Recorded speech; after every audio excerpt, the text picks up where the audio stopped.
A couple weeks ago, I've noticed that titanium armor has had maybe a little rough over the years. Having its set bonus stolen by the Hallowed armor back in 1.4, then gaining a new one which then was exploited and later patched. Twice. And with the ability to shimmer titanium down to adamantite, is it even worth using this set nowadays? Of course, in order to get titanium armor, you must first acquire titanium ore, which sometimes generates in lower cavern layers once you break at least 3 altars, unless you have adamantite instead, which then you won't find any.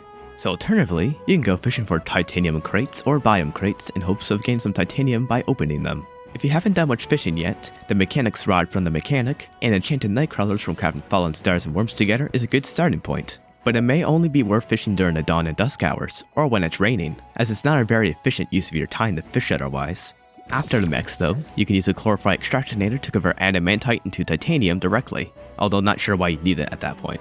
Once you have amassed a total of 236 titanium ore, which is quite a bit more ore than the other sets at this stage, you can now smelt it into bars at a titanium forge and craft yourself a full set of titanium armor with either melee, range, or magic headpiece. But what about the stats? Let's start on the melee side of things, where it's beaten by adamantite armor in every single way except for 1% critical chance. This pattern also continues with the ranger helmet, where it's also beaten by adamantite armor in every single way except for 1% damage. Lastly, for mage, even though we do get an extra 20 mana, we miss out on a hefty amount of mana reduction from the adamantite set bonus, and quite a lot of magic crit too. As for individual pieces, Titanium Mask rarely offers the highest defense, which thus makes it great for maximum tank builds, and the extra melee speed may make it a better option for certain kind of melee weapons. Ranger-wise, the Adamantite Mask has a more balanced stats pool compared to the Titanium equivalent. Mage-wise though, it's quite a similar story to Ranger. Now to the shirt pieces, where Frost Breastplate is by far the best for melee and ranged users. And as for pants, Titanium is just worse.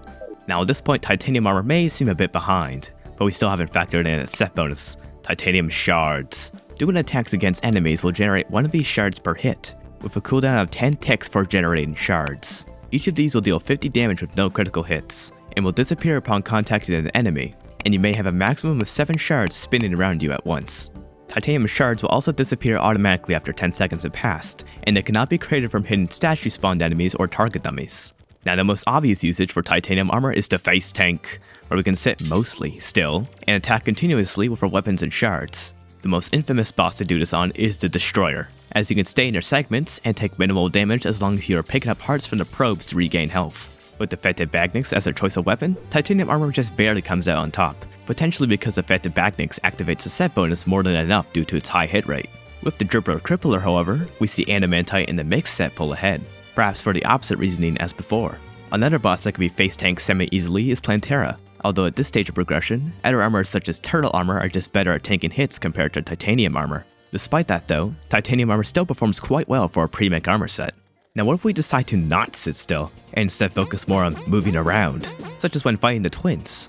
This is where Titanium Armor starts to suffer the most, as besides the time where the twins dash at you, you can't make much use of its set bonus, and so the melee set falls flat due to overall lower stats. This also plays to the Ranger set, where Frost Armor continues to dominate the competition, and we have a similar story for Mage as well, where Titanium can't quite compete with Adamantite's higher stats.